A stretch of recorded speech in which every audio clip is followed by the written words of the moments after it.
Pajjiżna ħasad il-frott tal-ħidma minn gvernijiet passati biex Malta tiftaħ orizzonti ġodda u tisfrutta teknoloġiji moderni.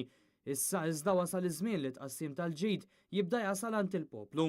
Iddikjara dan il-kap tal-Partit Nazzjonalista Adrian Delija waqt l-indirizza konferenza organizzata minn EY fejn ġie ppreżentat l-Attractiveness Survey. We need to tackle the fact that GDP figures are being inflated through an increase in population, while increases per capita are much lower than the headlines might suggest.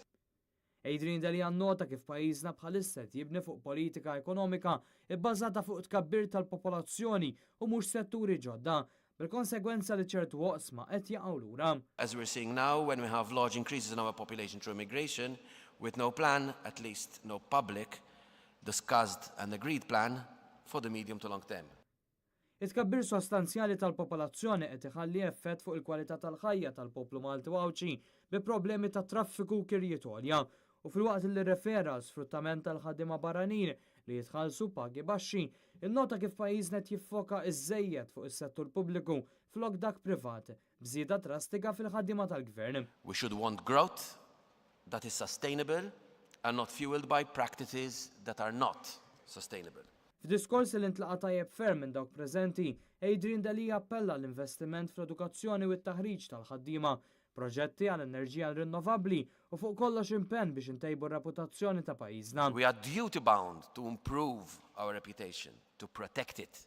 Certainly cannot lose it because of shady governance. We need to stamp out corruption because corruption is not just bad for business, but also for our country's reputation. Għalli dan irid isir ukoll billi l-gvern jiġġieled il-korruzzjoni u mhux jilagħba daqs li kieku ma qed jiġri xejn. Our reputation is in danger. The Minister of Finance admits he can go nowhere in the world without anyone and everyone asking him about corruption and governance. We need to make finance work for business. We need Malta to be trusted internationally as a safe, secure, stable and fair jurisdiction. Fil-budget ironikament, il-Ministru tal-Finanzi ħabbar li issa l-Gvern irid jibda jindirizza l-pjaga tal-ħasil ta' flus.